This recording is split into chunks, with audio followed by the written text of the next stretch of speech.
Nah, karena ini belum ada surat atau pajaknya, nah pada nanya, apakah ini boleh dipakai di jalan raya?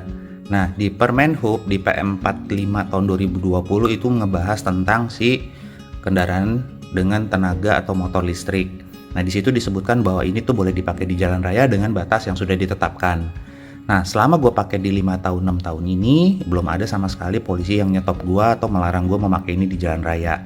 Nah, lalu untuk keselamatan kita ya sebaiknya kita dalam berkendara kendaraan listrik ini juga tetap menggunakan helm ya. Nah, sekarang kita masuk ke area motor listrik sama mobil listrik. Yang kalian banyak komen kalau beli mobil listrik atau motor listrik berarti nggak tahan air juga dong. Nah, inilah salahnya kalian. Mobil listrik sama motor listrik itu rata-rata udah pasti tahan air. Bisa kepake hujan, bisa dicuci lah. Itu yang gue tahu ya. Selama ini begitu. Nah, teknologi pun di electric scooter ini seperti yang gue udah kasih lihat, itu udah ada beberapa yang anti air dan barangnya juga ada di sini udah gue pakai.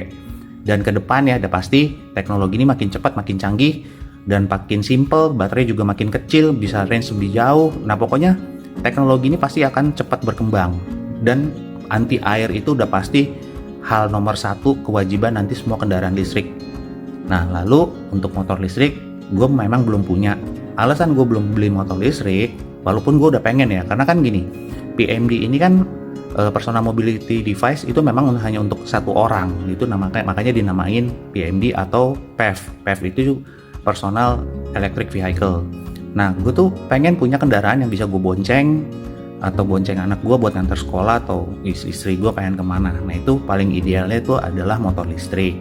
Cuman kalau buat motor listrik saat ini opini gue ya, gue belum pengen beli sampai nunggu nanti baterainya kalau bisa universal, supaya kalau kita nanti buat riding agak jauh atau ke antara luar kota, itu baterainya sudah bisa tuker di tempat swap baterai di mana-mana. Jadi kita lebih gampang, nggak takut kehabisan baterai.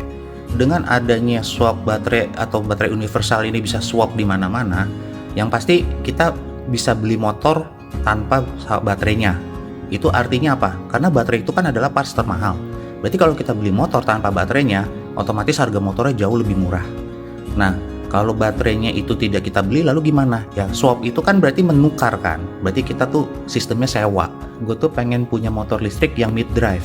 Mid drive itu artinya apa? Motornya ada di tengah, dia pakai belt atau pakai rantai lah. Menurut gue dulu waktu gue cobain, itu ketika ditanjakan itu torsinya lebih kerasa, lebih enak.